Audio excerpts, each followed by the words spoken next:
hopefully it's You got a few more boats gonna do over winter there? Yeah, came across this creek. I gotta go. Yeah. Sent me a picture. That's good. We're doing good. Whose is it? All right, so we got what we needed. So we're gonna start the meeting off at 6:05. I just want to do roll call here. So Judith, who does our minutes, last couple of meetings said it was a little tough to know who was here. Okay. So if we want to do an attendance, everyone can round it off. We'll start off with Kent. Kent Ursula here. John Harker, Harbor Master here. Rich Sherbury. Stephanie Radnauer, Natural Resources. Roger Peterson. Daniel Hall. And why don't we just go around the room? Charlie Agro, BSC Group. Jeff Lang, Riverbend Project. PJ Underland, Boy Scouts. Ben Ellis, also a Boy Scout. I'm not a Boy Scout. I'm a little old. Al Weaver from Allen South. Dylan Cox, also Boy Scout. And ma'am? Stephanie Sequin, Ryder and Wilcox. Fantastic. Thank you very much. So, start off, we just want to approve the minutes from last meeting.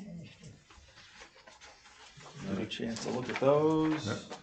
I actually just got them hot off the press. Don't burn your fingers. Just print. That's not minutes. Yep.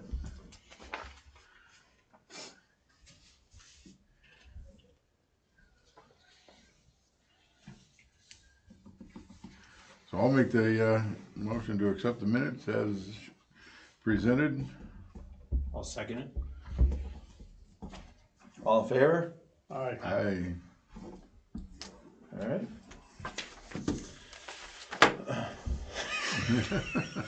It's the way it's going to be from now on. Fantastic. All of them? Or just the big cheese? However way you want to look at it. Let's see here.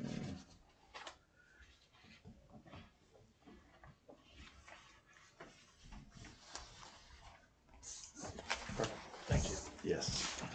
All right, so there's nothing on the, get my agenda out here. Nothing on the consent agenda, open forum. So we're just gonna,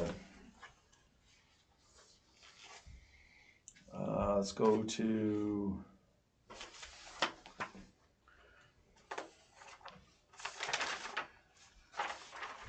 the revenue.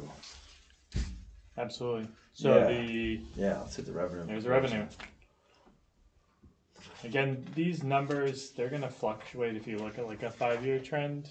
So when you look at one that may look lower, a lot of it's receipts of payments and those variances, but all in all, everything is on track. And again, looking at our last year's overall yearly revenue, it's right on par, actually a little bit above. So we'll see how that works out with the latter half of the summer.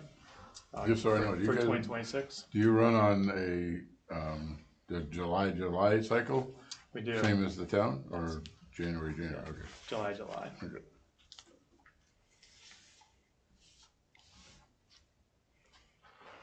Any questions on the financial report? No.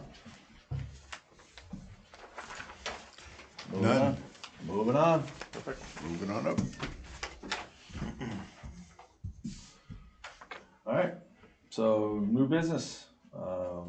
Natural resource request for letters of support at CPC projects, water quality, Hinkley's Pond, and Selfish Lab. So Natural Resources Department and Conservation Department have a couple applications. So the Hinkley's Pond one is actually, and you all have copies of the actual applications themselves, but I'll just summarize them for the sake of our recorded meeting. The Hinkley's Pond project that has Hinkley's Pond received an alum treatment in 2019. The diagnostic assessment before that was around 2012, 2013. So it's been a number of years since there's been a diagnostic assessment. There continued cyanobacteria issues. That particular pond had a very uncharacteristic time for a bloom. It was midwinter last year for a couple months, and it was pond wide. So there's something else going on there, and we're also not meeting our post-monitoring requirements for the 2019 alum treatment. There was only a couple years of monitoring after that, and even that couple years, the results from that indicated that there should be further assessment. So we're requesting funds in the amount of about $138,000 for a diagnostic assessment for Hinckley's Pond. Again, that one is joint Conservation and Natural Resources Department, and that would be consistent with a lot of the town plans. So Cape Cod Commission's Freshwater Initiative, Local Comprehensive Plan, Open Space and Recreation. The MVP is coming out soon. We've received the final draft of that. So just overall, really the goal with that is to get a list of alternatives. So to have the diagnostic assessment is something that far exceeds our capacity as a town through the small amount of monitoring that we do have. We may do sediment samples, things like that for an entire year, and really build up that profile, identify source, non-source pollutants, and see what's contributing to that eutrophication, especially with those unusual blooms at different times of year than you would expect. So a list of alternatives for management measures would be the result of that, and then we would potentially pursue further funding, whether through capital, CPC, SNAP, any of those water quality related grants or funding opportunities. Sort of coupled with that, we'd request one letter of support for both of those water quality things. The other one is a little bit shorter ask. It's about $36K for water quality equipment replacement, and that is to replace our dissolved oxygen meters, or 12 of our dissolved oxygen meters, with newer technology. So I'm pretty sure, I swear they're from the 90s. They're like the original dissolved oxygen meters when that program started. They're like this big, they're huge, and I think more than half of them don't work. I don't even have cords long enough to sample some of the ponds anymore. Like I have some that work, but not enough with long enough cords to sample something like John Joseph's. So I know, it's a little pathetic. So we're asking for money for that through Community Preservation Act funds. Those are also even used at the Shellfish Lab. It's something that, in terms of the town program for monitoring, is very low cost. We have a very strong network of volunteers, and we have very good collaboration with Harwich Ponds Coalition and other groups. So that is sort of a one-time ask in the life of those units is about 15 to 20 years, and then continued replacement of any other units would be done through the operating budget. So both of those are really for improvement to Harwich's water quality, and all of those things really do affect recreation on our waterways. So when we end up with those types of issues in our ponds, that's when we're posting advisories saying, don't fish, don't kayak, don't do this and that, don't drink, don't let your dog drink it. Don't let your dog get sick.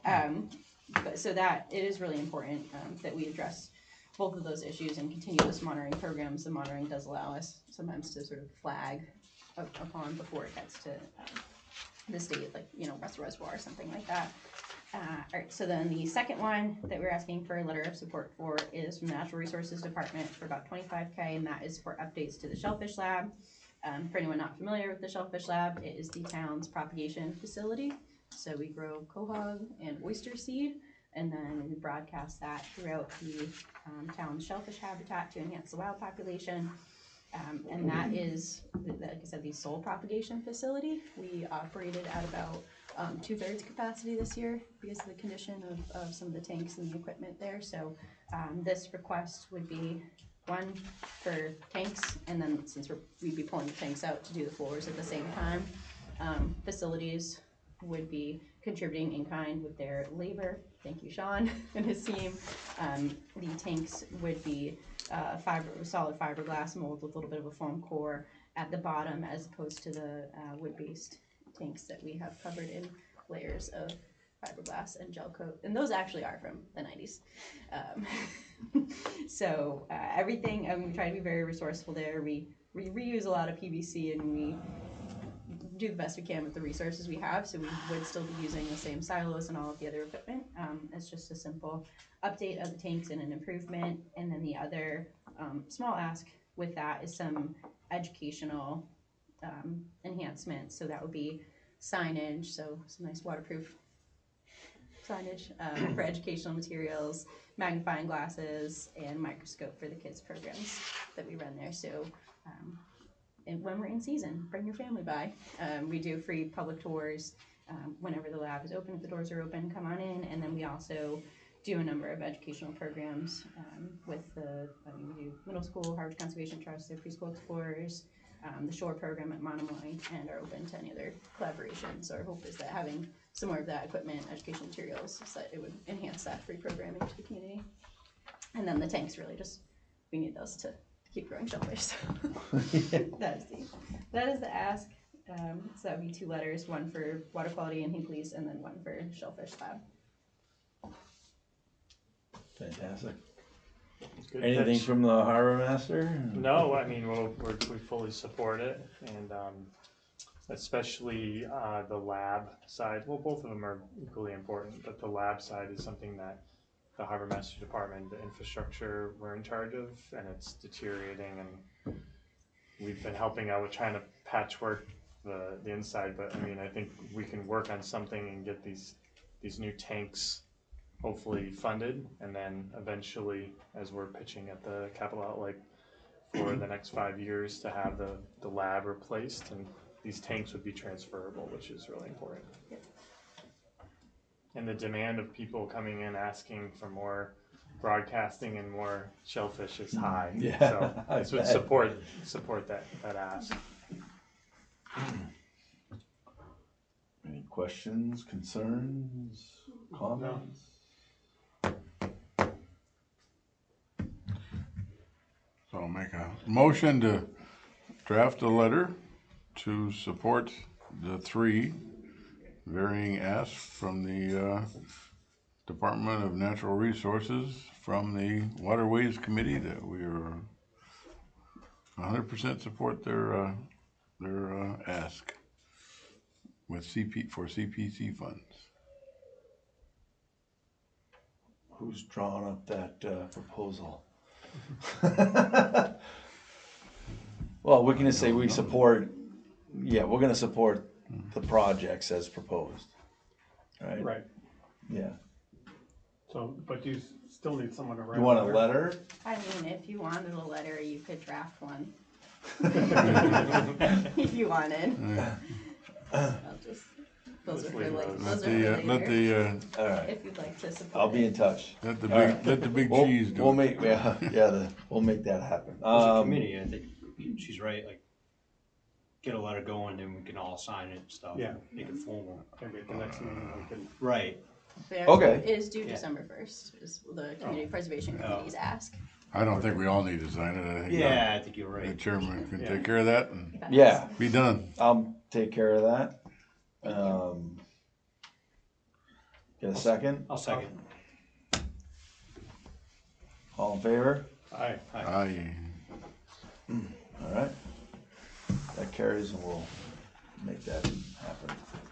And so next on new business, 11 River Bend Road, dock relocation. Should I just bring it right to the front here? Please. Good evening, members of the committee. You want to go this way with it, or? Whatever you guys recommend, you want me to come right to the end there? I have an easel if you want one. Oh, thanks. Right on the table's probably. Yeah, that's fine. All right. Thank you. For the record, Charlie Agro with BSE Group on behalf of the applicant Jeff Lang. The project is to relocate an existing floating dock along the bulkhead of the property, approximately 100 feet east. Currently, the existing dock where it's at is pretty shallow, so currently to navigate to the dock you have to go through the shallows and park the boat. So our proposal is to basically just move it to deeper water here to reduce the impacts of driving your boat through shallow water at low tide here and make it easier for boats to drive in without grounding out.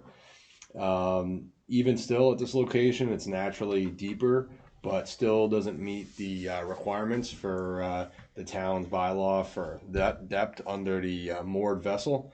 So we're also proposing to do some maintenance dredging in this area, which is a portion of an area that's all been previously dredged and permitted as a dredge area in the past.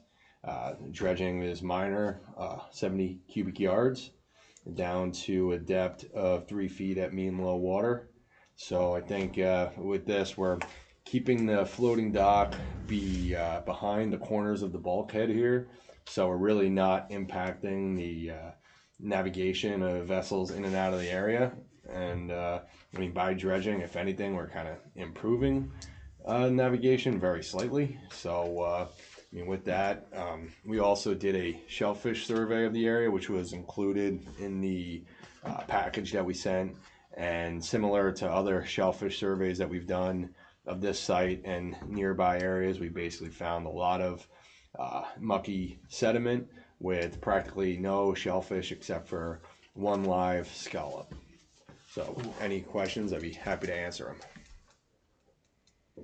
All right, well, for that, I'm handing over Harbor Master. Do you have any problems with the relocation of the dock? Does everything meet requirements? So the location, thanks for the presentation. Thank you for passing on the information. I know that originally you were trying to not do the dredging. Now Right. dredging is, and I assume that something. It was from a the recommendation from Amy, so Yeah. I spoke to the applicants and they said, you know, why not? Yeah. So Okay. remove some of the anoxic material, potentially making way for better sediment beneath it for maybe improving the habitat for shellfish. Okay. I'm familiar with the area, and it doesn't pose any hazard in navigation, being that it's on the same property. It's just forward a bit or to the east a little bit more. It doesn't impede past or into the channel or past that bulkhead. The question I did have, I didn't see within any of the paperwork was, well, there was a little bit of mention about upland disposal and loading a barge. Time of year that would be, we'd look at, and we're going to be kind of drafting up some correspondence later on about time of year restrictions for dredging. Yeah, so as part of the application, we'll be forwarding our whole notice of intent application to the Division of Marine Fisheries. So I'm sure they'll come back with time of year restrictions here. So, the construction would have to abide by those. It's likely that for a dredge project of this size, 70 cubic yards being relatively small, the company that comes in the dredge may load up a small scow, maybe a containment vessel on a barge, and immobilize with it on site and just take it off site with them, like a Robert B. Hour or somebody like them. They have a barge and a offloading area where they can just bring it right to their facility in New Bedford. So somebody with those type of capabilities would probably be used for a project. Okay. Yeah, just similar with other projects, especially Herring River gained a lot of attention this year with different projects and time of year that it was done. So we do not want to have any kind of these types of activities happening during high volume. So that would be a coordination through the Harbor Master and the Department of Natural Resource Office. Prior to construction, not prior to mobilization. Right. At a pre-construction meeting, we will be required to have with the conservation agents. I'm sure we can bring you guys into that pre-construction meeting as well. And we just also don't want to ruin expectations from a contractor or homeowner's perspective. Like, hey, we're going to be there in 2 days. Right. Like, if we can talk about this as you get into the planning phase, so we can be supportive on helping guide you on the best time of year. There's a lot of moorings in this area too. So the mooring service agent is going to be in that area, and this may affect the actual moorings in that area. Yep. Being that they may have to order new hardware for those moorings. Yep. So that's the kind of information we'll need to know. Gotcha. Yeah, and that's good to know now at this point as well. In the pre-application meeting with Amy, she said new projects similar to this, they've been conditioning the work so that, the dock portion of the project, we can move the dock over and we can follow up with the dredging as it works out. So let's say maybe the dock gets moved up this spring, and if that doesn't jive with the time of year restrictions, then maybe we would just wait for the fall or a better time of year to do the dredging. So that would be my recommendations to conservation, as well as order conditions on time of year restrictions for construction, dredging, and then also coordination for pre-construction for mooring services and just harbor operations. Yeah, sounds good. Is that? Yeah, so we're gonna make a motion that includes that, be pretty much, so we have no problem with the dock being moved, I mean, it's within setbacks and everything else. So the biggest question is just when the dredging's gonna be done. So make a motion that, I would suggest, the committee makes a motion that we approve the plan as long as they're in tight communication with the harbor master on when the dredging is done.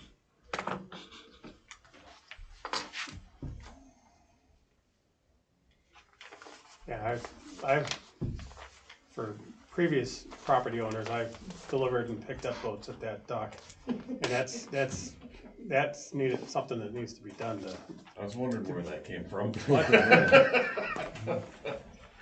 I think that's a good, it's not really affecting anything where they're putting that new, where they're moving the dock to. Yep. So, I'd make a motion to accept the plan, pursuant to the guidelines that the harbor master put in about, pre-construction meeting and time of, year of restrictions to the mooring, or to the dredging. And one question on that: when is the ideal time of year? Like right about now, usually, or for you guys? Is that when the mooring anchors are still up, or? I mean, the late fall. Okay, when fall. People, because I can coordinate with the mooring servicing agent and say, dredging's coming. Can you, once these, just so you know, November 15th is when people are to be vacated off of their moorings. So after that point, so the sweet spot is the 15th of November to January 15th. Because sometime of your restrictions for other habitat kick in. Great. Get a second? Motion. Go for it. Dan, I have a chart. Yep, so we just need, Actually, we need 2 copies, right? Yeah. We only have 1. Very good. Do you guys need an extra copy? We can do something with this one. we need 2, we need to sign 2. So anyone have a If he pocket just knife? leaves that on his and we decide that, that's. Yeah, he takes, that's for you, one's for us. Perfect. Oh, wait, no, I have. You get another one? Yeah. A lot of Like that. Before, all in favor? Aye. Aye. Yeah.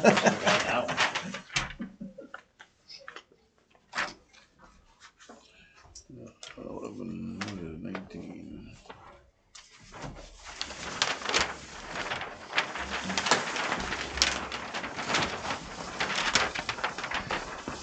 Two plans, but one pen.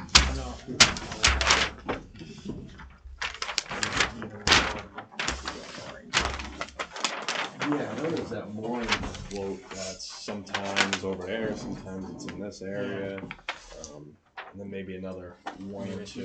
You can give me more like exact location. Yeah. Lines here.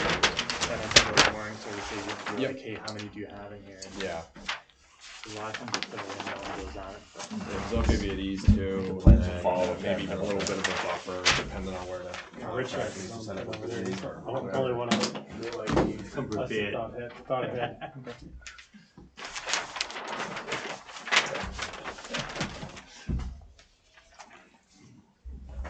Well, thank you all very much. Yeah, absolutely.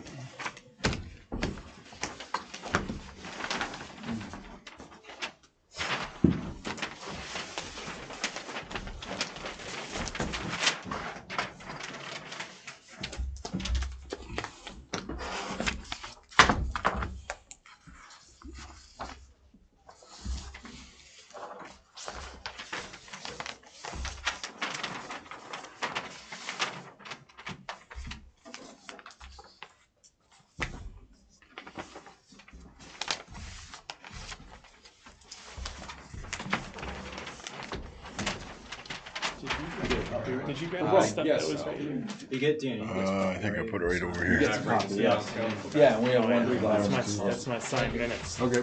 Can't lose those. Yep. Dan will come back and see me for another month. You know, You only do it once, right? Yeah. I call the fights. I lose it. it's up to you. I know.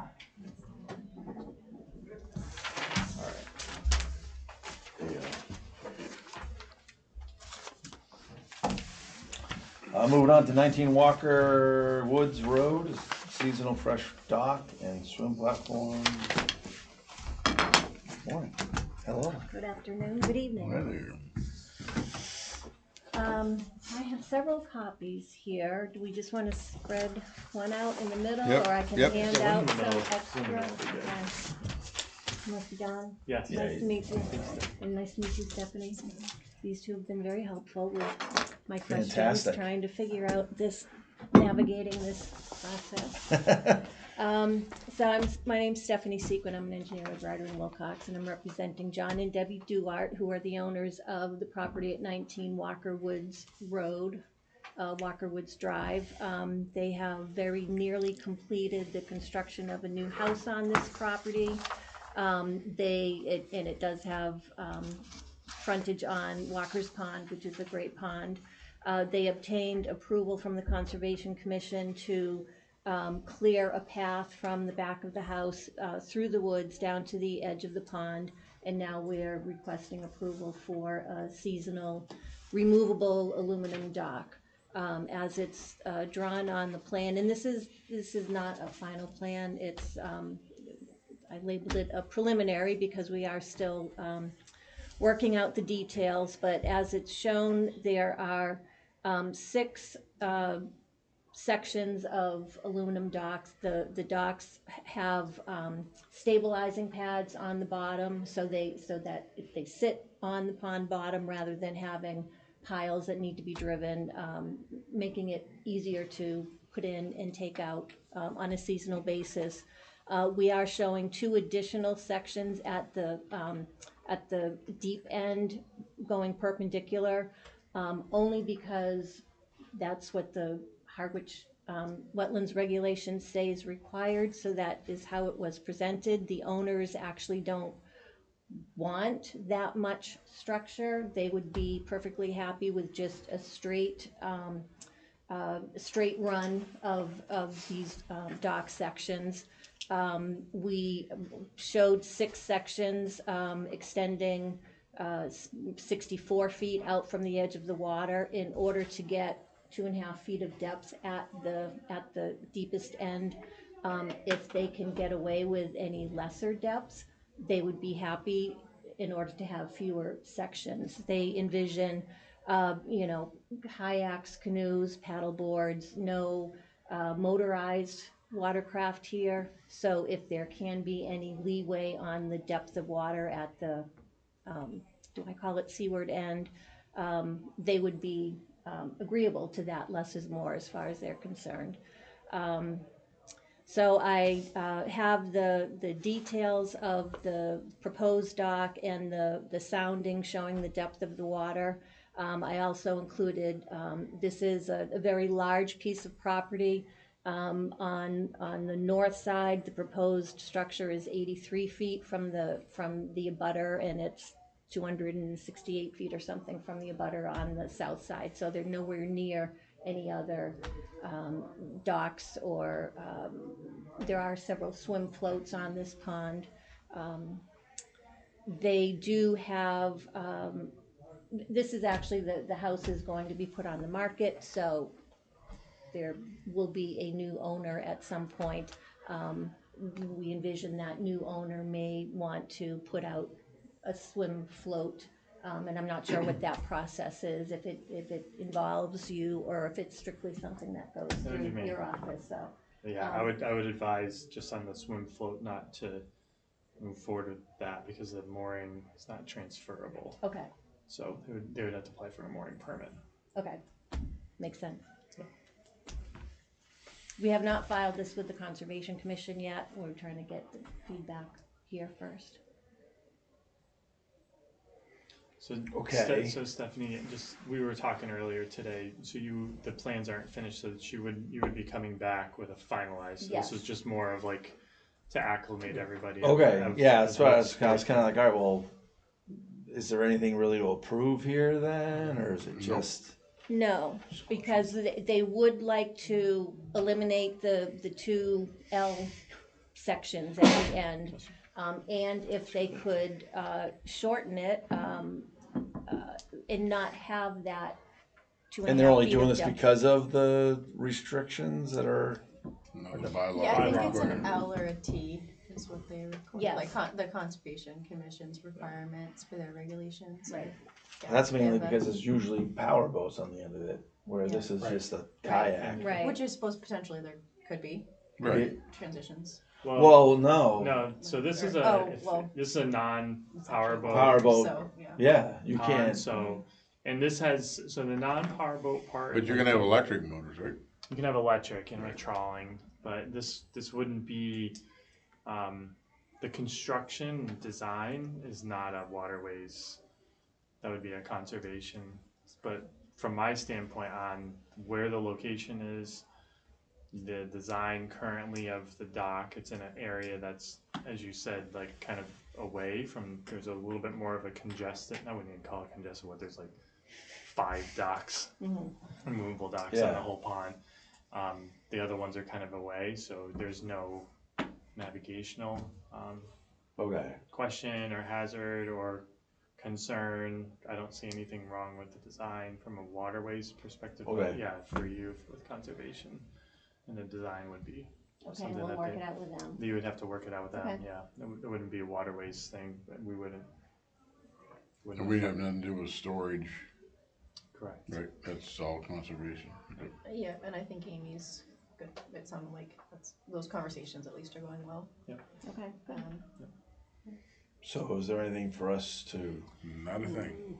Not totally as a finalized plan. yeah, Yeah, all right, well, okay, thanks I- for bringing it to our attention, Right, if and, there was any issues that you saw, we'd rather know about it now. I mean, they wanna even go smaller, so I don't think, I mean, when a lot of times the homeowners wanna go bigger and larger and this and that, and go further out, or impede on, encroach on another homeowner's property, that's an issue, this is not an issue here, so. There's no, impediment in navigation, it's, I mean, in our eyes, it's, they've got through their deed, they have the right to do this, so. Yeah, I mean. Not a problem. No, Yeah, Okay. just bring it back with the final design. yeah, we just and need a no- final, Should Okay. be pretty seamless. And, just a week before your next meeting, or whichever meeting. And Yeah. As long as I just So get Yeah, it in, just- then we'll, yeah, at least a Put it on. week, I mean, I you'll need give to time. have it by no later than that Thursday morning prior to, because it has to be published by Okay. at noon on that Thursday prior to. okay. Okay, All right, all right, well, thank you Thanks, very much for your Great, thank you. comments and input. Yep. We'll see you hopefully in December. all right. 17th, yeah.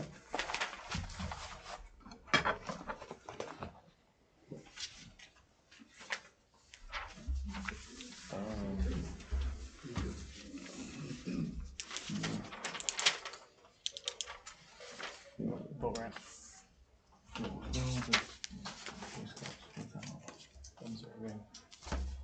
Where is that? Learning the public process. Oh, okay, fantastic, all right. So old business review of freshwater pond, bone rinsing and regulations implementation and revision within our master plan, management plan. Everyone have a chance to look at all that and finally get a vote on that? I did have a question. So I'm looking at it, all this red that's getting crossed out, that's getting taken off. So, may I? Yes. So provided, sorry, I know this No, can no, be confusing. I give Um, Stephanie 95% of the That's credit on from this. me. She's done a wonderful job.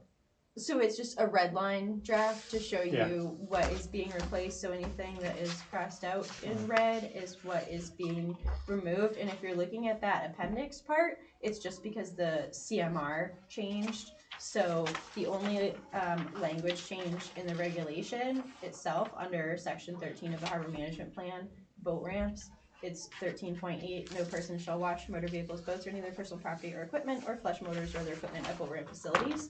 And then just the number changes after that, so we put that in after 13.7, so now the next ones are gonna be 13.9, 13.10. And then for the appendix, and then sorry, the other language change in here, it's gonna be number 320 instead of 324. So then when it's referenced in the appendix, it's actually the language from 320 because 324 doesn't exist anymore.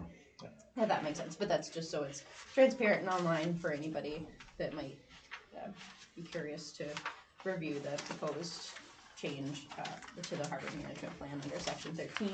And then the only real update on this similar to the draft memo that was provided before is just the addition that several comments have been received in support of the proposed changes. No comments have been received in opposition of the proposed changes. Yeah, so we exercised that 30-day open comment period. Right. And had a good amount, probably well over half a dozen, close to a dozen. Yeah, I don't know who would be against it, except for the person trying to get around the regulations.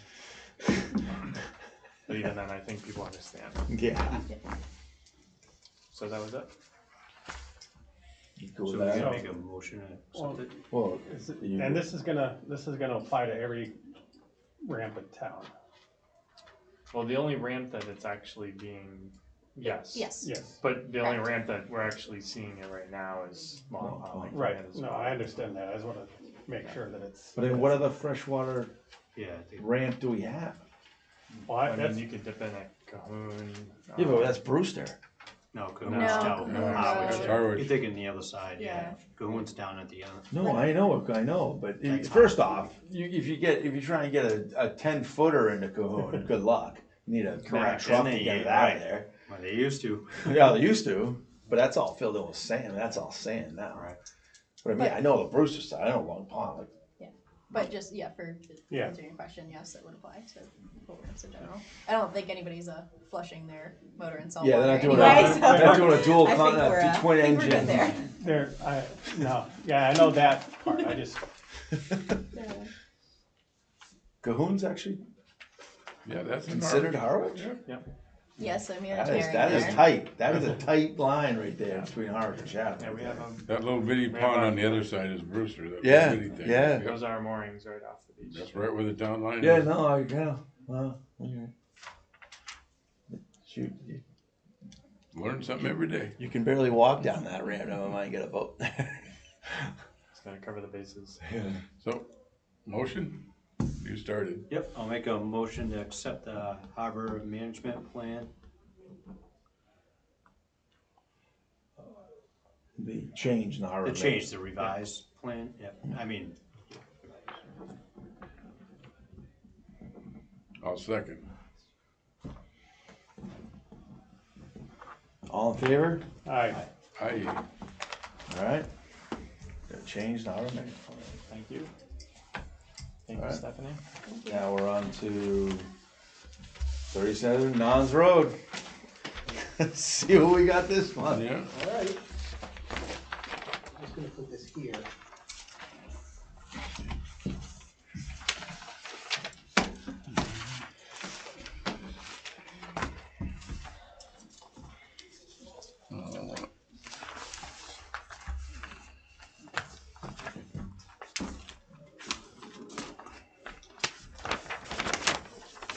So I think I gave you guys 2 points.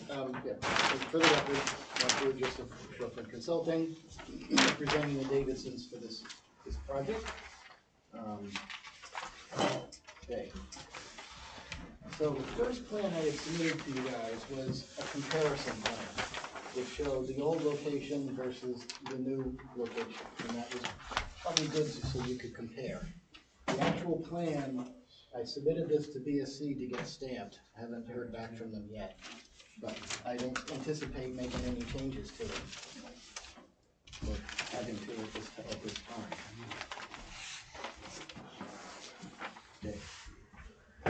Okay. So we had feedback from the neighbors and the harbor master on the last location. Now, when I first got involved with this project, he had two locations in mind. So this location had already been surveyed and had a shellfish survey done all at the same time. I chose this location because the channel was wider, and after listening to the neighbors and you guys, I'm gonna say the three words my girlfriend loves to hear, which is, I was wrong. So, we went back, I had a nice discussion with Bill Lionetta after this meeting last time. I actually revised the plan to move it, he explained the logic behind setting up for this corner. And once he explained it, even I'm a boater myself, you know, it makes perfect sense under certain conditions because of the wind. So the location changed here, I think is so much better because everybody wants to be on this side to set up for this corner. You want to be as far away from here as possible. There's almost no reason to be here if you're trying to go around the corner or come out even. There's no reason to be here. So it is tucked out of the way much better.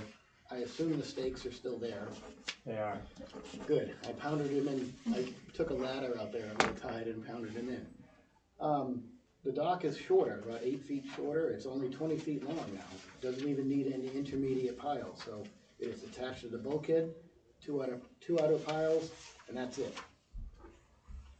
Everything else is the same.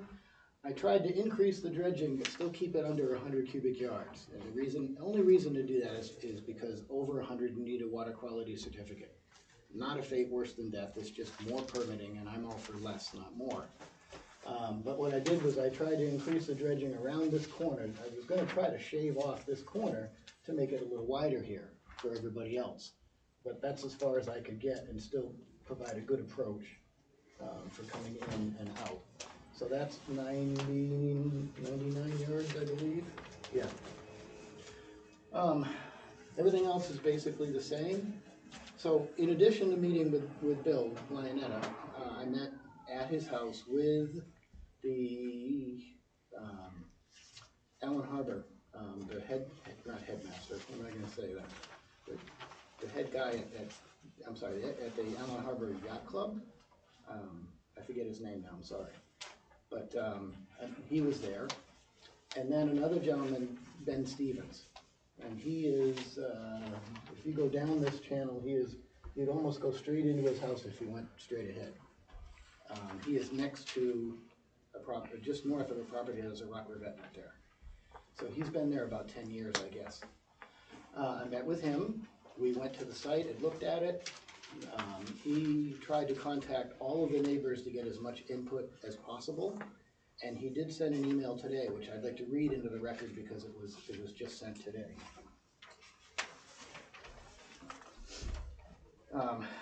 This was sent to the harbor master. I think it was just sent to you. Mm-hmm. Okay, so it says, Dear Waterways Commission, regarding 37 Nons, Davidson Dock. My name is Ben Stevens. I live at 19 Wauquasit Road, and I'm a boater with a boat in Oyster Creek. I have met with Mark Burgess of Shorefront Consulting. He's presented the revised plan of the site from BSC dated 2/20/25 with revisions through 10/9/25. From what has been represented, it appears the new location is a practical and reasonable approach for this new dock. As you know, the channel is narrow, and during fast tides and or wind conditions, it can be difficult at lower tides. I cannot speak for all my neighbors. However, we have a shared goal of keeping the creek navigable and as deep as possible for tidal flushing. We are also grateful that this new dock will mean the permanent removal of a seasonal mooring. This mooring has been a challenge as it often requires someone to manually shift the current Davidson boat out of the way as you pass. Since the channel at this new location remains narrow, and since there appears to be continual eroding from the north side of the channel into this area, we hope that a boat of the same size as represented on the plan is confirmed, and he said thank you. So I let him know that the harbor master has discretionary authority to limit a beam size. I'm not entirely certain how enforceable that is, but it has been done before. It was done in Richmond Harbor. It's part of the order of conditions, so it stands. As a special condition, it stands. It should have merit, it should have authority. I recommended to Ben, I said that the boat now is 8'2", and there's more room between the boat and the channel now than there was over here. I'm thinking a 9-foot beam width would be acceptable for everybody, and I've mentioned that to the applicant. So in that regard, you wouldn't see a 30-foot vote here, and if you did, harbor master has discretionary authority to do something about it.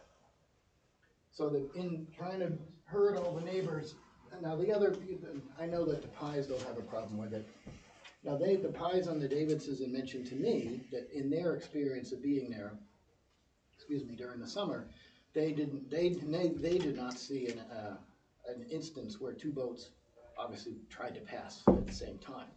So Ben alluded to the point in a previous email. He said, well, there's been a few occasions when boats do try to come in, but you can see.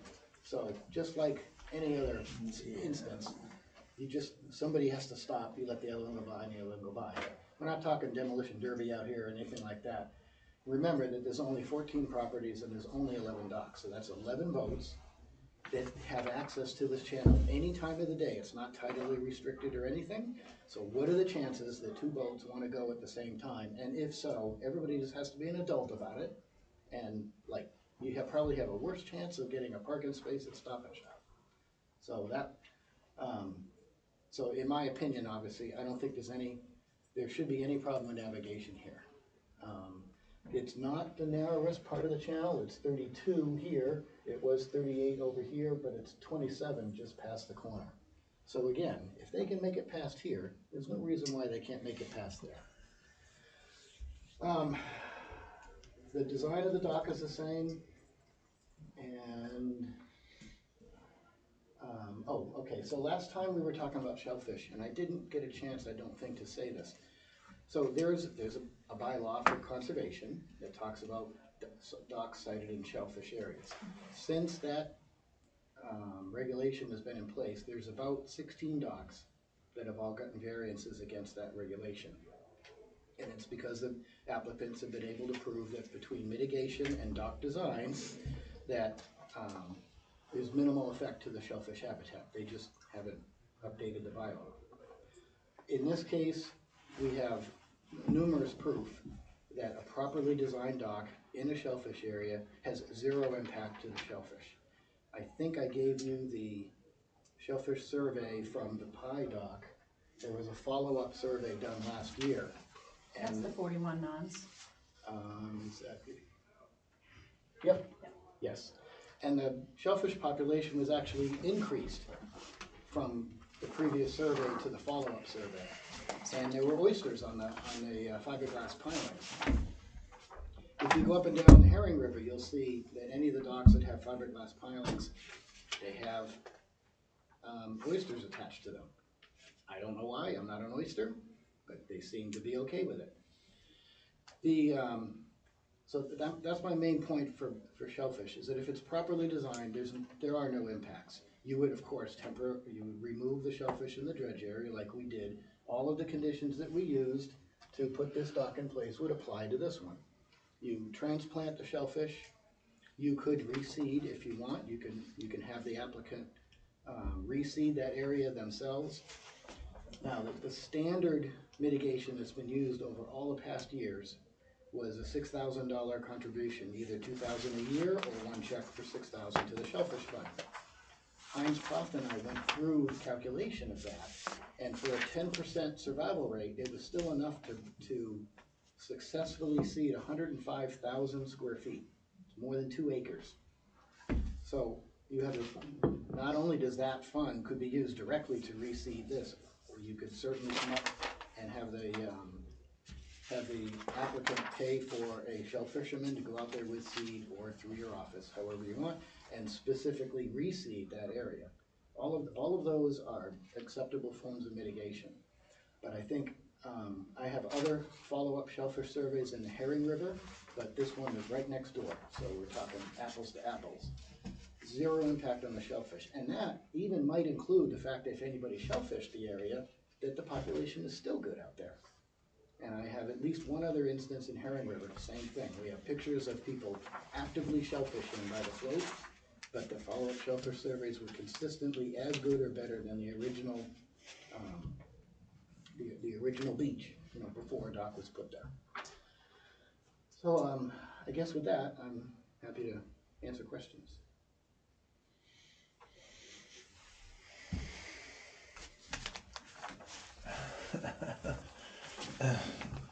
Yeah, before any questions, I mean, we're gonna hand it over to the harbor master.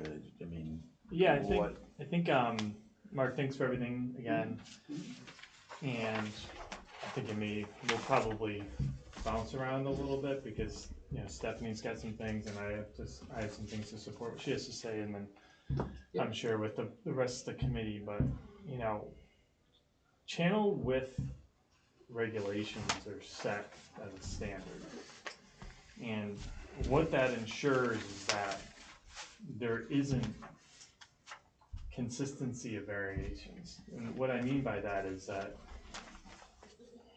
if we say that there's a standard, and in this instance, we don't have that 50 feet, but if we set with the standard of like safe navigation, we set with the standard of this is what it's going to be, and this is what the regulations say, we need to adhere to that as much as possible. And so if we continue to take a channel like this where it's extremely narrow. Now I was in it today, I was in at a mid-tide. And I took the rest of my crew, I actually shared some video with some of the committee members here. And, you know, I'm in our eastern, a 27-foot, you know, and I'm looking at only a couple feet on either side to where I'm looking at 1 to 2 feet of water. And that brings me back to the reason behind harbor regulations. That brings me back to the reason behind variances at some point. But if we just continue to entertain circumstances like this where, you know, we've had this conversation, I think this is the third or fourth time where we're just saying, we just don't think that this part of the channel is safe. We don't think that this part of the channel is right. Unfortunately for the homeowners and homeowners throughout all the different communities, property ownership on water doesn't automatically mean dockage. So I still have a lot of deep concern. I don't feel this area is tremendously better. I don't feel like it's tremendously worse. I think it provides its own set of challenges. The dredging part is concerning to me, being that, and I'm sure it does for Stephanie, being that it's at the cap. You're gonna go, and it's gonna be the 99, and it's probably gonna be the 99 in a couple of years because you're basically taking a spoonful out of the dish, and it's just gonna fill right back in. So what does maintenance dredging look like in there? What does that affect? And then furthermore, in the beginning of channel, when you do dredging like that, what is the effect on the other side of the channel? What's going to be the effect further into the channel? I don't assume it's going to be a hard line. Yeah, it's all going to be positive. It's all going to be, it's beneficial to that position, that circumstance, that location. But the beginning of channel dredging, as we all know, that kind of like, that reshapes almost the rest of the shoaling all around in that area. And on the north side, the recession and the shoaling that's happening over there is concerning to me. That's not even, you know, so that's on the opposite side. I've seen that come over just in the last 6 months that I've been here. So, and I've confirmed that with other people and other people within the harbor that operate in there, people that work at Allen Harbor Marinas. So, those are my first things, and I just want to point out too, I can understand the benefit of getting rid of the mooring, but going from fixed to floating is a big difference too. I'd rather be able to push a boat out of the way than to hit a fixed structure. And we talked about that before with the other position. So to me, there's value, but not a lot of value in saying like, well, we should move this forward and put a dock there because we lose the mooring. And I've said that before, but for the committee, I don't know. Those are my first initial comments. Yeah, and I mean, for one of the arguments is that, you know, someone that lives down there doesn't see many people going head to head going up and down the channel. That's not an argument. I mean, not only can regular people with a small skiff or whatever, a kayak, a stand-up paddleboard, anything can go down that channel. Anyone. So you take anything away from that, and you're, you know, you're just clogging things up. Just sit there and say, oh, there's 15 homes and only 11 docks. There's only, 11 boats going down. That doesn't work. And to continue to sit there and talk about how other people know how to boat in a small creek, that's what this is. It's not even a river. There's no room in there.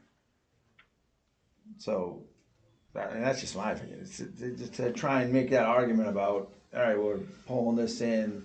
It's still not within the limits. The limit. Well, that's 60 feet, right? The 50 foot, yeah. 50 foot. So, I mean, yeah, you're gonna dredge a small amount. Yeah, you're gonna get fluffing. You're gonna get a lot of stuff that's gonna go in there. And there's a lot of current that goes out of there too. So, I mean, that's my 2 cents. That was. Do you want me to respond to that before we move on to Stephanie? Sure, go right ahead. Okay. I don't know why they only dredged the channel, 30 some odd feet wide. I don't know. That's what the permits, I guess, were for. I have them, but I haven't reviewed to see what it was supposed to be. Bill took a look at the plans, but I said, what the plans show and what we show, this is more of an as-built, because and there was an as-built done for that channel. Be that as it may, I don't know why they didn't do it 50 feet wide. In some parts, there's a regulation. Well, yeah, if you need a water quality certificate, one of the regulations is you're supposed to stay 25 feet away from the marsh.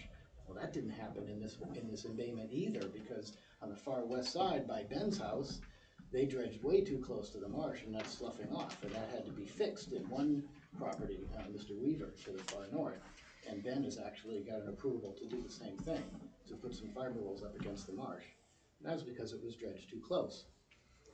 So again, yeah, there's what the regulation states that no dock shall enter into the channel to decrease its width less than 50 feet.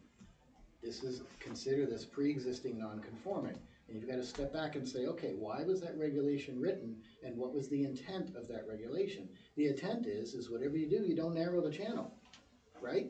They assume somebody who wrote that probably used Allen Harbor's channel, that's 50 feet wide. I think the Saquatucket Federal Channel is 50 feet wide. That might be some norm, right? So they're saying, okay, don't encroach upon 50 feet. You just said sorry to interrupt you, you just said the key word there, because that's the second part of the regulation. It's 50 feet or encroachment into the channel. Right, we're not encroaching into the channel here. That's what I'm trying to say. Well, I want to ask you a question. Why didn't you look into why they didn't dredge more than 30 feet? Since this is a project and you're dredging at that critical choke point. Why do you think, that to me is a telling point, that they capped it at 30 and they didn't do 50. So why didn't you look into that? I don't know why. Because that's an answer to me, or that's a signal to me that that's where they found was the viable width of the channel, not 50 feet. Somebody could have, I'm just playing devil's advocate here. I have speculation on my part, I don't know. They might have said, hey, our boats are only this big, this is all we need. There's a lot of cost involved. Dredging. From memory, I think that whole portion of Oyster Creek was privately funded by all the owners on the property, and if that's what they elected to do at 30 feet because of cost, then that's what it is 30 feet. They didn't. I wonder cost versus permitting. Right. They paid dearly for this project. Right. They paid way more than they Yeah, and you got 30 feet. I know. Well, there were it got appealed and all kinds of other things. Yeah, so, I mean, there's plenty of room here to dredge this. This is all beach. They could have come way around here. Well, that's a different conversation, But it's also not part of this application. In other words, all right, so then we're dealing with what's there now, right? And I could also say, and I'm not saying this to be mean to anybody, but I could also say, well, look, if somebody has a 30-foot boat and they can't get it through here, maybe they bought too big a boat. These are all. Well, maybe. Maybe there's a lot of people I see in the harbor that bought too big of a boat to be in their slip. Oh, I did the measurements. I did this. I did that. Well, sorry, you're too big. Or a boat beyond their skills. But that's not our problem to solve. That's not. Our problem. It's not. It's not. But it's our ability to make sure that things stay safe for everybody coming and going out of the waterways. That's This is what we're talking Could, about. could we pivot actually to the actual Yes. habitat side of the Mr. house? Chair, if I could ask a Yes. question. Okay, The dredging related, could you just indicate on this profile view at the bottom, just kind of describe the dredging process there, where mean low water is and what the habitat change would be? You know, in the Well, it's- sediment there and, okay, there's no, when I say habitat change, it's all dredging land under ocean. So we're not changing the habitat, like, if we did intertidal dredging, you'd be changing it from coastal beach to land under ocean. yeah, and that's my concern. Yeah, they don't like that. We're not doing that. All the dredging is proposed seaward of mean low water. That's why we start here. I'd love to come back here more. We'd shorten the dock and, you know, it'd be great, but, Okay, is that where, sorry, just right here, is that your mean low water? yep, we start at mean low water and we do a dredge cut and you come out until it daylights out. Cause I think it's my understanding, I think the original comments from Division of Marine Fisheries indicated that starting at mean low water, and I know that's sort of a discrepancy maybe in perception, but that starting at mean low water is still a concern with changing habitat from intertidal if you're actually starting at mean low water as opposed to being very clearly subtidal. I can move it, 6 inches or a foot out. I've got room to do that and still not go into the 3-foot channel. But in the practice of other dredging projects, then the commission has accepted. I have one at the Overwash bulkhead. Yeah, same kind of thing. It's just, and DMF does not always get it right. I had to send a strongly worded letter to them about this one because they didn't. One of their statements was you don't have 3 feet under the float. And I'm like, did you read the plan? And I've had several letters in the last 4 months that are just been off, like they're not paying attention. I don't know why. I've been doing this 25 years. They've been fine, but the recent letters have been off. And again, they're not a regulatory board. They provide information for the commission that then evaluates the resource areas and the potential for impacts and things like that. There's lots of little nuances in all of that. Would you be providing updated plans to DMF for advisory comments again, or It's basically conservation? exactly the same project. I asked them to revise their letter based on the inconsistencies in it, and they did, to some degree, have an email anyway. But this is an identical project, just in a different situation. The dredge profile is the same, just the yardage is different. So the principles of whatever they're going to comment are going to be the same. I would still, for shellfish, request an updated letter, or an updated response from DMF, especially considering that it seems like there were some discrepancies in that perception. Okay, I can send it to them With again. mean low water or whatever it is, Yeah, but I maybe. can send it yeah, to them again, and we'll see what they With the say. revised plan, as far as shellfishing, I appreciate the thought that went into moving the plans and the channel and everything. As far as shellfish goes, though, I still share same concerns as before in terms of potential habitat loss. It's really good bottom for shellfishing. There's a lot of muck around in certain spots, and When you we get to do the have. dredge cut, but I walked Yeah. all the way out there, no problem. I didn't think I sunk that much in my boots. Exactly. Yeah, it is good, but It is, and I think when you dredge, there's definitely concern that you won't be getting back that same bottom type, and we do have to take into consideration for shellfish, not just habitat loss in terms of that potentially going from that sort of sandy, gravelly bottom that's nice and easy to walk on, a little bit easier to rake, a little bit more habitable for shellfish, to something that has been dredged and might not recover in the same way. Again, might be a little discrepancy there with mean low water, but I still have concerns about habitat loss. And then similar to last time, just saying it for our record here, that is an area that we maintain as a nursery, and it was seeded. Don seeded that. We seeded areas in there, including part of that this season as well. And it's not the same as, having someone go in with a bull rake and just removing what it would be, commercially viable. It's seed that's not going to be legal size for, 2-3 years. And I think that's a little bit less feasible to move. But I know we went in a little more detail about that last time. Then, as far as the comparison, try not to, this is a little bit, I know we're a little bit further into the channel with this one, so I don't really I mean, I don't know if it's really apples and apples comparing for our 41 nons, the one that you provided, but I also just have some questions about this, and then also the shellfish survey that was done with that, because I believe I read for the shellfish survey, it said, I think 3 by 3 by 3 for the plot, I'd have to which is a little bit unusual, so I just would want. larger, we usually do 2 by 2, don't we? So 3 by 3 is fine as far as plot size. It's bigger than I do, or like we do DMF for aquaculture or anything like that. Yeah. But as far as like if I'm looking at that at Shellfish Constable and I'm trying to determine a density by square foot per that area, it seems unlikely that there would have been like a 3 by 3 by 3, dug. So I just wanted clarification on that for the shellfish survey. And then for this one, I know you said there was an increase at the other property, and again, I really don't know if that's apples to apples, but just a comment or question really on that is whether or not they used a seed rake, because it looks like they got no seed in the initial survey for 41 rounds. Again, I know this is not, I know we're branching a little bit away from the agenda, but since it was provided, I'll just address it. My question would be, and maybe I missed it in here, whether they used a seed rake, but I know John Lowell does, and he indicated that in his methodology for the follow-up survey. So where you indicate that there is an increase in shellfish, the initial survey got no seed. The department seeded that area in the fall of 2024. I'd have to look at the exact date. And then he used a seed rake, it was a regular co-op rake, and it's lined with 1/2-inch mesh, and then he got seed in his survey.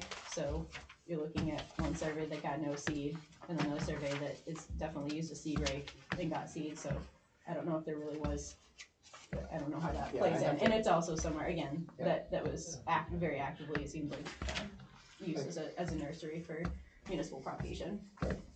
The principle between the two surveys, so follow-up shellfish surveys weren't required until a couple of years ago, about 3 years ago is when we started doing them, because somebody asked the question, hey, what happens to the shellfish resource, right? So in my world, these surveys, they're not apples to apples, because you're in there, you can't get there at exactly the same date, and maybe the weather was different for that year, or it got shellfished out. If somebody went in there a year later and found less shellfish, could be because of habitat change, or it could be because somebody went in there and fished it out. So it's a relative comparison that is more information than we ever had before. So whether we crunch numbers down to specifics and all of that, in general, the follow-up survey didn't show any degradation to the habitat that I can think of as far as populations, quantities, and we have oysters were a new species. I don't know what BSC used. Their reports are pretty detailed. I haven't read it in years, so I don't know. But the principle of the whole thing is that there's no significant degradation of habitat that I could tell from the data based on how it was done and when it was done. And they're going to go out, John is going to go out and do another one here in about a week at 41. And we'll have 2 years of follow-up data. But now the Wetlands Protection Act talks about significant impacts. The performance standard is that there can't be any significant negative impact. They don't define significant, but they do define that any impacts that can naturally restore themselves within a year is fair. So while nobody says, Barnstable is the only town that I know of that identified their shellfish habitats and labeled them as significant or not at a scale from 1 to 10. They have the best regulations. They spent the time. Amy and I are working on it. Clear. So they're the only town. I've worked in all the town. They're the only ones that have done that. So significant versus insignificant shellfish. What is that density? Right now that's up for grabs because it's not in the regs. DMF does have guidelines for aquaculture. So in my conversations with Amy, I've erred on if we were in a situation where we needed to apply some sort of density threshold, I'd probably lean toward using the density threshold that DMF themselves applies to aquaculture surveys when they're required to do so for propagation permitting.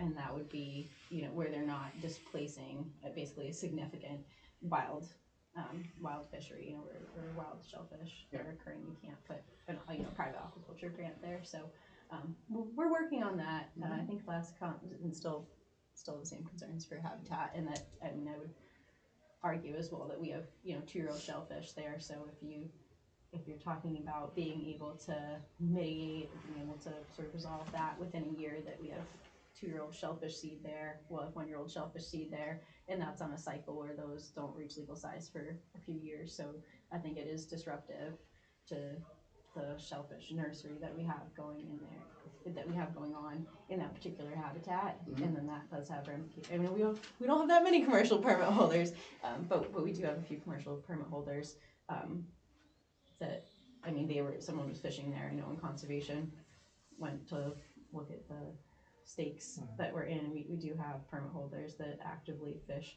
in the creek there, and I think that if you're removing something from population that would be viable for harvest, whether that be recreational or commercial, in a few years, that is disruptive, because if you go and put seed back, then it's not replacing the 2-year-old or the 1-year-old seed that's there.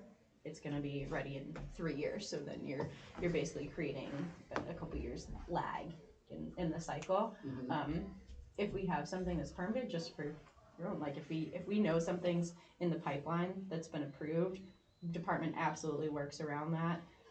And I absolutely agree with what you're saying with things not being apples to apples, because even if we're provided mitigation funds, if that's not suitable habitat, like if it's been dredged and it's muck, we're not going to put seed there. We're going to put seed in a nearby habitat that's appropriate, so we're not wasting town resources. Right.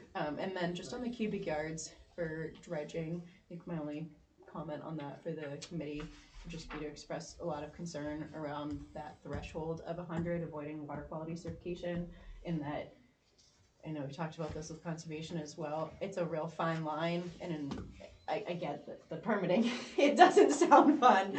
I don't enjoy permitting either, but no one's out there counting if it's 99 or if it's 100.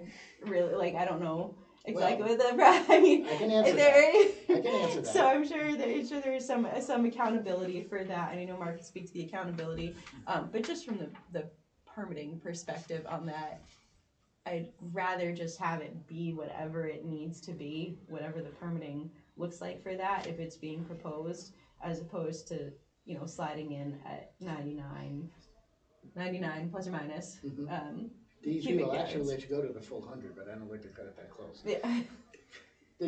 So the dredging companies, they only get paid, if the project's 99 yards, they only get paid for 99 yards. So there's zero benefit to them to remove more material than that, and they're counting, So that's your control, because they don't get paid for it, so there's no reason for them to do it. Yeah, I think it just creates the need for maintenance dredging sooner, if it's not necessarily the appropriate dredging that needs to occur if we're trying to, if the project is trying to, keep within a standard for permitting reasons. Now, the water quality certificate is not that big a deal. You have some extra sampling and biological testing. Not a big deal. I wouldn't be worried about it in this site. If I was doing a marina, I might be a little more concerned, but no. Would you rather, I can ask the client if he can extend it around the corner here. I don't support it either way, just based on shellfish anyway. That's just my comments on dredging. Okay, because that would be a community benefit then, if he went further. Yeah, that's a narrow channel. You're right, Yeah. so he would end up I mean, making it's- it wider. yeah, but It as would far be his as- own yeah, separate permit yeah. for that. What was the engineering study that hit the ceiling at 99? Like, where did you find that was the magic number of 99 or more? I have no idea. It's the reg. It's just the way the regs are written. Well, I think what Stephanie's trying to make a It's comment like, of how is, did like, you come up with 99? how did you come up with I 99? didn't. It's just, It's written in well, the regs. but I mean, why isn't it like 70 or something? It's just the area. You're trying to cover the maximum area with your proposed plans. Is that kind of the question? Yeah. When Like, I how do you originally- know it's not 140 or 70? When I originally redesigned this, I can get away with 65 yards, the same as the location over here.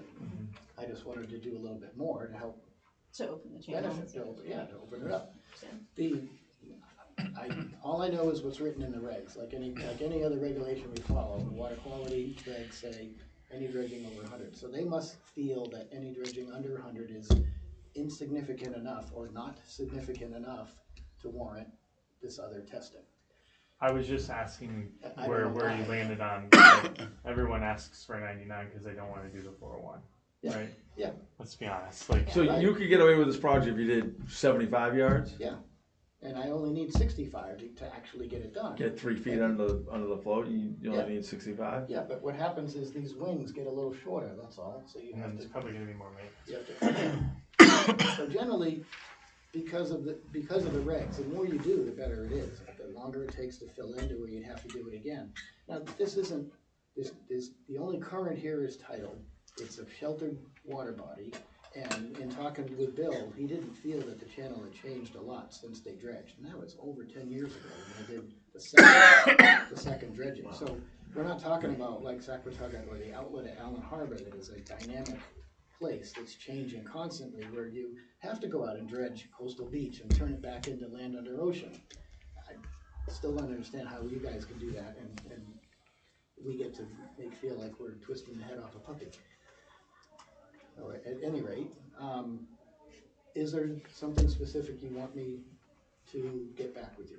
You mentioned what Man, I have a rate few the questions. BSC use. That was for, Yeah. that was just for the Yeah, supplement sure, yeah. provided. We'll I turn would it say over for in a second. BSC, just a clarification for the shellfish survey on the depth of the 3x3 plots would be great. And then if, I will have to actually double check to see if they specified what mesh for their rate. I know they always include They might have included that, I just. a picture, but I know I see his hand with shellfish in it. But my memory isn't that good. Yeah, I mean, like the one that's in, Now, if he sampled 3 foot by 3 foot by 3 foot deep plots, he might as well have dug up the whole area, right? yeah, You can't, it I does. don't, So, think and they maybe go I there. misread that, but, and yeah, like Yeah, I don't for think they go that BSC, deep. and this is for 41, but it's a regular rake as opposed to a seed rake, so I Yeah. think that just for that area, especially since it's a nursery, it's just good for our knowledge and, having a comprehensive review. Joan will be doing all the follow-up surveys, at least for my project, so that will be consistent. So you want the depth of the plots. If I had to guess, if they went a foot deep and as much as the rake, and that's probably it. Which that's typical. This time of year, that's where they're gonna be. If they would like to calculate out shellfish per square foot, like actual count per square foot. Well, so the way that I've done it in the past is I take the total amount of shellfish that were found, divided among the sampled square foot. Yep. And then extrapolate that to the square footage of the whole dredge area. And so I've done that. So that's what It's I'd just like math. to do, but I just wanna, just clarification on the depth of that, so.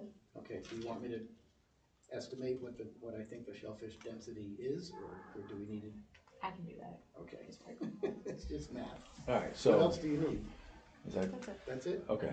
So I wanna turn it over to the committee and anybody in the audience wanna, I have a couple questions, but I don't know if anybody out in the public wants to speak first. okay. Kent, it's up to you. Well, a couple questions on, given to the concerns of the harbor master, is there a reason why you cannot dredge more, go through whatever permitting process is required, but pull that dock back in, that platform in? So that Are you relates, are you just trying to keep it so that you're out there, so you have to do under the 100? Is there a reason why you can't pull it back in? Yeah. To keep it out of the channel and being a navigational hazard? yes, because in that respect, you're now converting a resource area from coastal beach to land under ocean. I'm not really, is Valid. that a That's a hard valid? pass from Is that a valid? shellfish. Yes, and DMF would be, probably Okay. opposed You to guys that. So then, It's- so that, Yeah, you can't, so that's fine, so you've established that's as close in as you can make it. I mean, it's Correct. not as far out as you make it, it's as close in as you can make. You can't come in any closer than that. That's what I've been told, yes. Okay, so then that reaffirms the harbor master's concern over the navigational hazards. Because if you were just trying to not do over 100 square cubic feet of dredging and it was out that far and you could bring it back in, then you might be able to satisfy some of the concerns. But if you can't do that, then we're back to the legitimate concern of where it's at, physically at. The only other question, what other permits are we to do this plan, but before, are we the first one you're going in front of? Well, it's already been in front of conservation, so we were waiting for the results of this meeting. I go back to conservation on December 3rd, I believe. Okay, so my guess, my hunch would be to ask the harbor master if, what I'm gonna suggest is, makes sense, is whatever other permission that you need to get, you get, instead of using us to say you, and going to them and say, well, the Waterways Committee has endorsed this plan and approved this plan, and using us to get further down the road, I'd rather have you come back to us at the end instead of at the beginning, get whatever other permits, everything else permission you get, and then we'll look at it based on what changes ever anybody else makes on it, so that we have a, because right now you're pushing the limits, so we don't know if that's where it's going to be based on other boards. Okay, so to answer the first part of your question, we need an order of conditions from the commission, which in my world, based on all the other projects I've done, this is similar scope, you know, almost a rinse and repeat of the other one, so I would expect to be able to gain approval through the Conservation Commission. You have, that order of conditions is from the state and from the town. The town overrules, the town rule of the bylaws overrules whatever the state has. So you get an order of conditions from the town, you'll get it, same one applies to the state. Then you need a Chapter 91 license. So you need a license for the dock because it's a structure seaward of mean high water, and you need a dredge permit for the dredging. That's all the same application. And in 25 years of doing this, I've never had one of those turned down. So that's why we come to you guys first, to tweak it to where everybody likes it, because I know the rest of the process is relatively easy.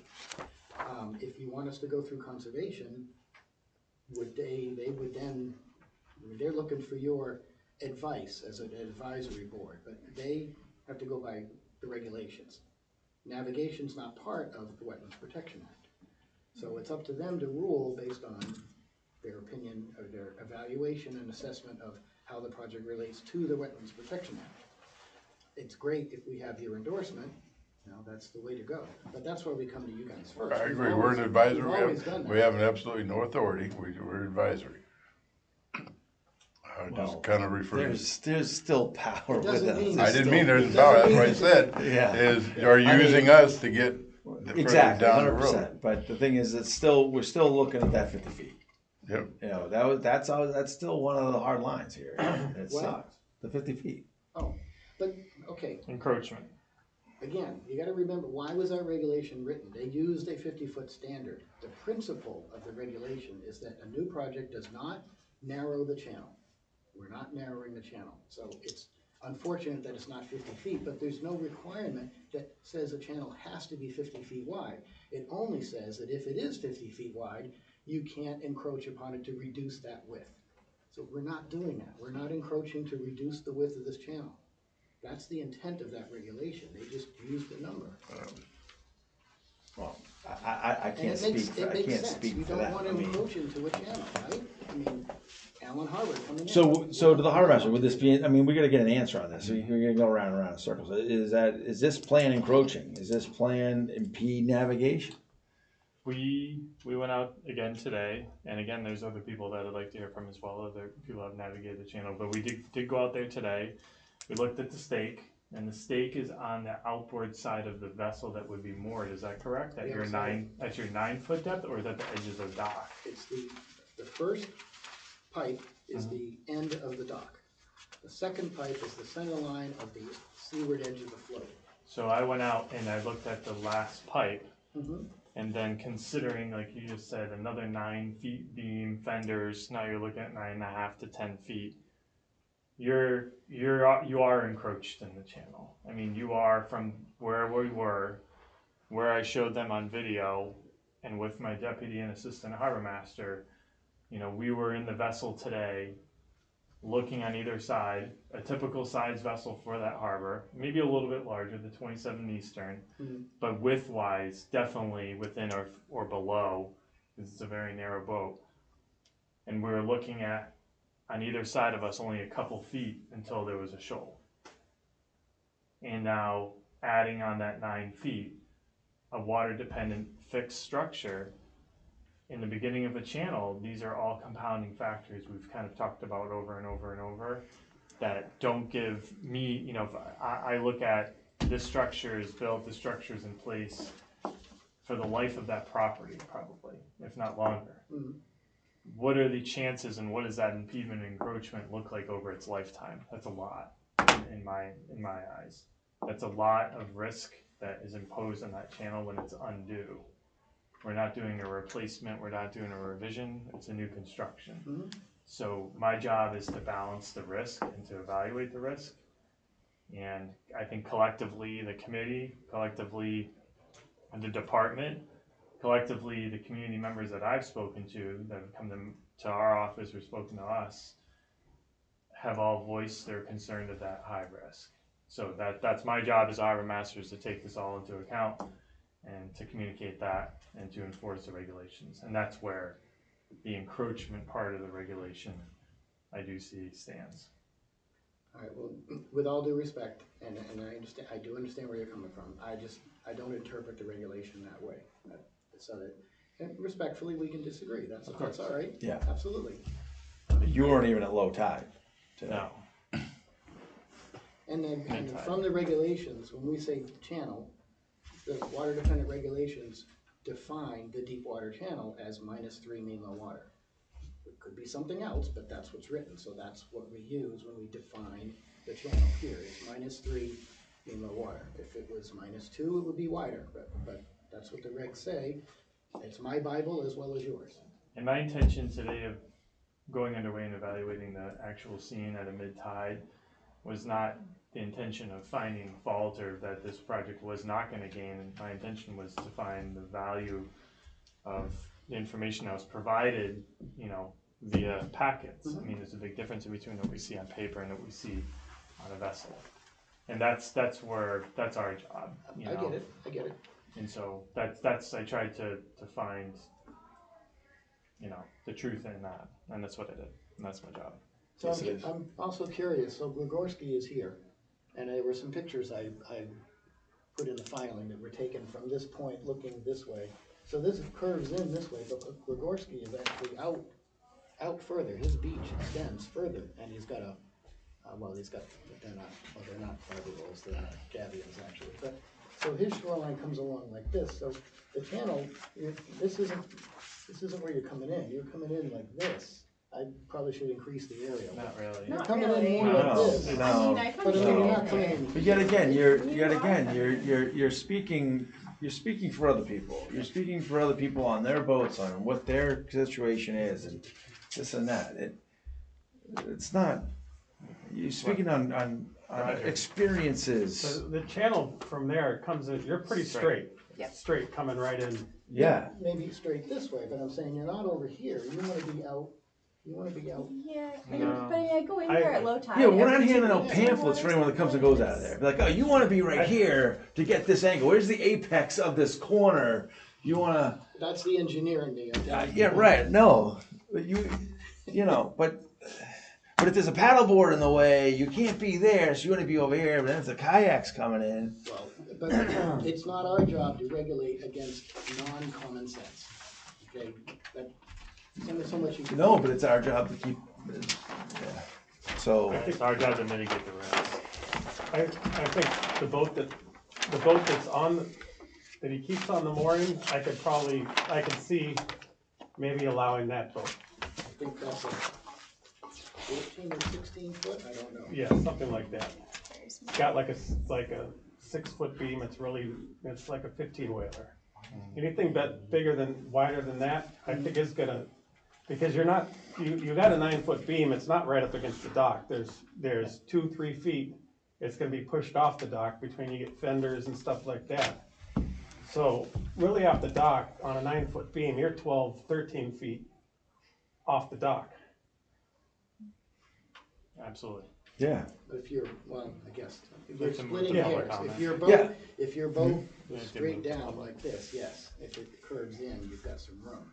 But, you know, it's only about a foot. Yeah, I'd try. We're splitting hairs, so I Yeah. don't need to go there.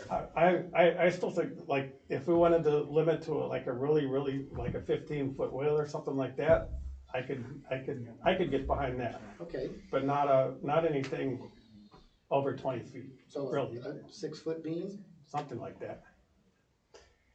you have the That's- ability to I make mean, that it's still- stipulation. I think you're Create- splitting doesn't that- hairs. Doesn't You're that create splitting a problem down the road? Yeah, it They does. sell the Yeah. house, right? And then somebody has this. Then it comes dog down to and policing it. Then it comes right, down to whose job's who's. that, you know? But that's kind of me personally. I got a I just question, think the Yeah. boat's too big Yeah. for that. just for a learning Spot. pot. If you go over 99 cubic yards, that create, I know for the shellfish, it creates a whole different ball game. That's just different Not permits. really. No, not for her. Yeah, it's just It's the for water the- quality it's for the- certification. It's for the applicant. It's just another So level. what happens, his client wanted to do more than 99 yards and make that channel wider? We would combine, so chapter 91 has a combined 401 water quality and chapter 91 license all in one streamlined form. And all it does, it requires some more testing that goes to biological testing, not, this only requires a sieve analysis. And that usually is based on, it has to be 10% or less of fines, which are particles passing the number 200 sieve. Basically, they want it to be sand, so it can be put behind another bulkhead or somewhere else. Water quality gets into a different level because a lot of those bigger projects have unsuitable materials, and then the water quality certificate determines whether it could be open ocean disposal, behind a bulkhead only, or a lined landfill, lined or an unlined landfill. So, I mean, I've done those, for residential projects, you can get a lot for 100 yards. I haven't had to go over that. I think, you know, it would be beneficial if we could whack off this whole corner and make it great for everybody. You know, that would be great. Well, why can't you go back to the everybody? I mean, it was privately funded before. If it needs to be widened to 40 feet, and I mean, the problem is it's a existing 30-foot permitted channel. And they paid for it. Right. And there's been several dock applications come through here, you know, back in there. If they need more room, go through the process and make more room, and then come back with a application. Yeah, I suppose, I mean, that's up to the. That's up to the private people. Collectively, right. Right, but if it can't be done in this, and there's other people want the opportunity for bigger boats back there, then widen the channel. I can ask them. Yep. You know, All right, at this point, I want to, any other comments? Yeah, I'm a resident there, Okay, your name? Weaver, Al Weaver. Okay, Has done some work for me. yeah, You're fighting a losing battle on a dredge, because it just fills in again. We've had 2 dredges out of our own pocket for the last 18 years. And we have not had 100% participation in that dredge from certain homeowners. To the harbor master's credit, I was out there today as well. And I don't even have a boat. I got a dock, but I don't have a boat. The Thanks for comment- letting us participate in your meeting. of course. Oh, yeah. Thanks for being here. Thanks, guys. Good luck. Good is luck. that the communications merit badge? Citizenship in the community. Citizenship in the community. Yeah, I had that. Okay. Thank you. Thank you. Sorry. What was I? You had a dock and no boat. Dock with no boat. Oh, I got no boat. Yeah. Yeah. You can't do more than 30 feet. When you do low tide, or what's low tide, like 2 feet, or 1 foot in there, when you go in there, that actually becomes, the boats sink down. Yeah. That's how much water is being drained out. That's when I go in. So, when you go in, you can't go out. To go out, after, you have to come back in within 2 hours of high tide. you run aground, say 3 hours. There is, right at that point, unfortunately, that's where, there's two big walls that have been built up on each side, right, you know Yeah, that. So sure. that's created this real new drag of pulling everything back into the middle.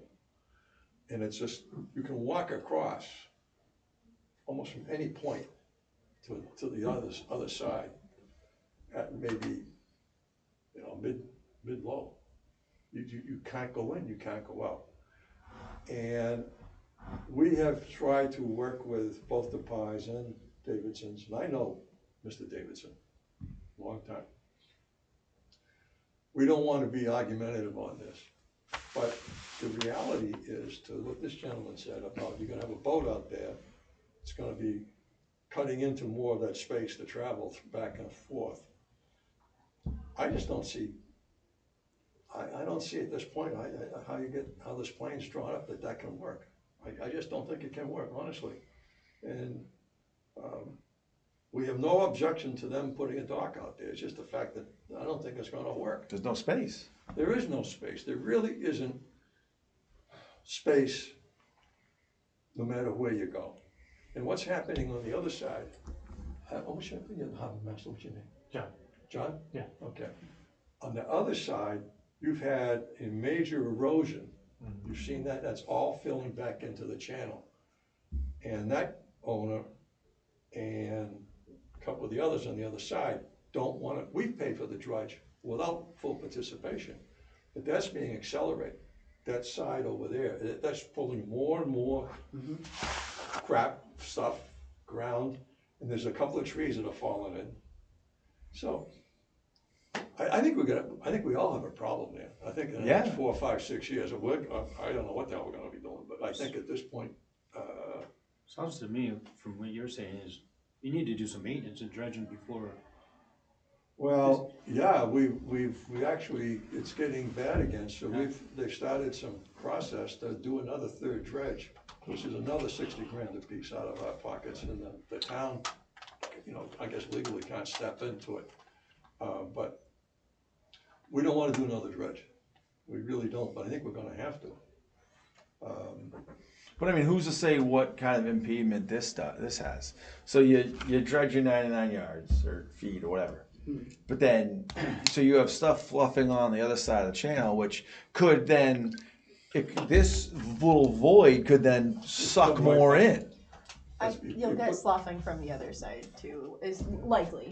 But that could even change the channel. Which can then, and can also change Well, I think it habitat. has changed it to that's some in- degree. Worse. already. It'll Yeah, pinch it down more. That's my point. Yeah. Is that you Yes, you're not incorrect.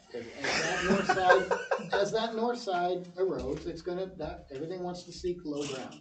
Yeah. Now, these surveys show that channel is a good 4 to 5 feet at low tide. no way. No. That's what. There's no way in heck. Mark, it is not, I don't know, whoever did Yeah, that where are they survey. taking this imagery from the Hey, Mark, moon? Mark, No, I no, just look. want to say, Mark, this There's is a why 3 we foot look line. at charts, and this is why we verify in person. There's was not no 4 way feet there. that there was not 4 feet I didn't underneath do the the hull. survey, I was. I know, but there's not. If there's 4 feet there, there's something wrong. They're measuring it. I've been driving in the wrong spot then. You can, And in you both can walk, places, it's Mark, like you that. Or can walk. millimeters or whatever. I don't know. The Yeah. water doesn't go up above your ankles at low tide. When you go from Yeah. Paul Yeah, Thomas's where? spit. All right. Well, I think. I mean, at this point, we can sit here all night and tell stories and talk about how deep we think it is. Do we get we need to get an approval or a recommendation on where Mark can go with this, or where it can't. I mean, Well, all we can do is vote on the plan that's in front of us, yes or no. yeah. We can't really, Yeah, whether to support it or not, and if you. were he not can to still move support it- forward without our Well, support. yes, of course. Yes, If of you were course. not to I support mean, it, you know, then any I'll suggestions- usually we try and give some kind of rationale. suggestions Right. of what can be done, but I don't think there's much. Well, I that was can- gonna suggest pulling it back, but you just I said don't you think can't there's do much that can be done. I think it's still an uphill battle. I commend you for coming up with different ideas. I do. I just think it's still gonna be a major uphill battle. So, I mean, I appreciate everyone's time and talking about it.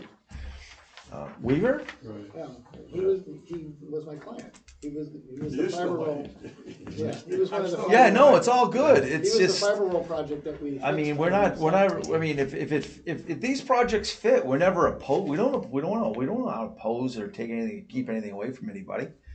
It's just if it's not going to work, it's not going to work. So I'll make a motion to deny plan, With all due respect, it's not denied. You did make a motion. to not support plan as presented on, what do we got here? Plan number, drawing plan. 4188. 4188-06. As shown, and, November 19th, 2025. No, the plan date is 10/9/25. Okay, 10/9/25. And that's it. Just to not support. I get a second. You may wanna give reasons. Reasons because of questionable encroachment on the bylaws of the 50-foot channel, as well as comments made by the harbor master and as well as the National Resource Agent. Officer. Based on their input as well as what we can see. Get a second. Second. All in favor? Aye. Richard? Aye. Unanimous. Opposed? Hey, all the easy ones are taken. I know. I mean, you're trying. I appreciate it. Yeah, I mean, if the that, job is to shoot you all know, these things in. wider than. Yeah, I mean, so I don't know what the whole bill was, but I know it was hundreds of thousands of dollars to do this. And $1.3 million. half of that went to permitting. Yeah. Half of it went to the attorneys and stuff. Yeah. They went through hell to get what they had. Yeah.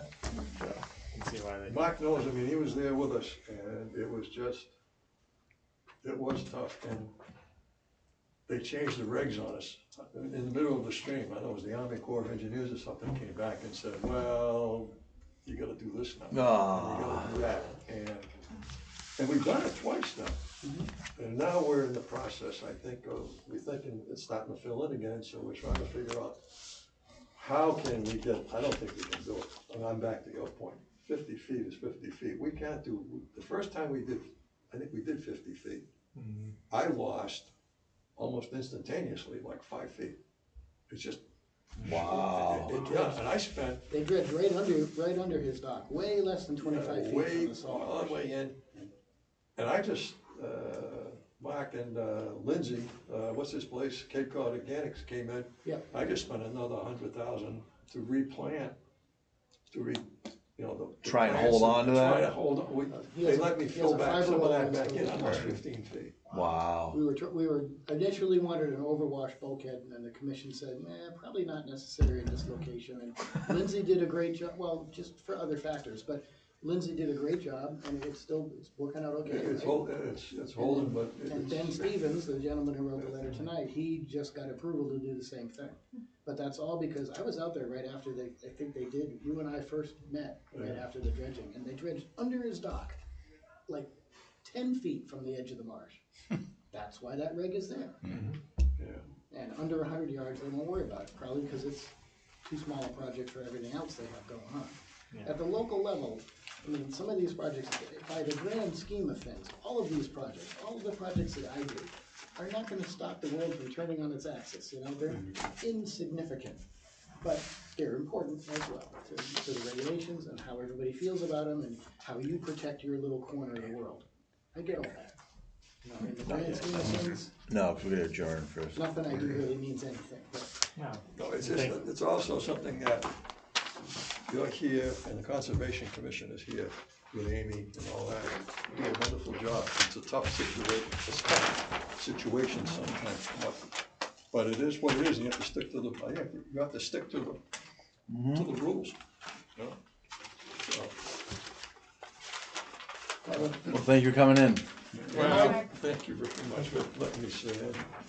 Those 4 young men are going for Eagle Scouts. Yeah, yeah. Well, one is only first class, the other one is star, so he's got 2, I'm an Eagle Scout, so I know the whole routine, but he's got 2 more to go. But it's, yeah, community citizens. All right, well, we're gonna, That's the narrative. we're just gonna, they can, Have we hit the end of the agenda? we have, so there's no correspondence. We're just gonna finish this up real quick, just so we can be official here. No correspondence. Next meeting is Wednesday, December 17th, in this room at 6 o'clock. If we have an agenda, we'll find out. We'll have fun. So with that, I'll make a motion make a motion to adjourn. Adjourn. Second.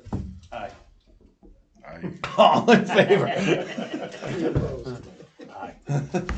We are adjourned. We can stop, Stop recording. and we are at Yeah, I made 7:49. my Eagle Scout at 17 and a half. I had 30 merit badges, and the only reason, I was probably already an engineer then, my dad was, I'm like, well, on your merit badge sash, 10 by 3 thick, in a nice even, Just hit the- rectangle. just tap it. So you know more 30's a about lot. me, but what? 30's a lot. Well, 24 were Not your- required, Yeah, and for every 6, you got an Eagle palm, okay. so, and it fit on the. So, my dad was an engineer, so I guess I was always destined to be one. The shellfish density, I'll let you know if we like kinda, I don't think we have really a timeline on that, but it's funny, that was one of the first things that I asked Amy about when I started back in June. It was just, hey, do you have, just conservation have anything to, projects go I don't through, know, something I was working on before I left Yeah. previous Well, so let me ask you town, that. and it's, so DMF, so it was the interesting,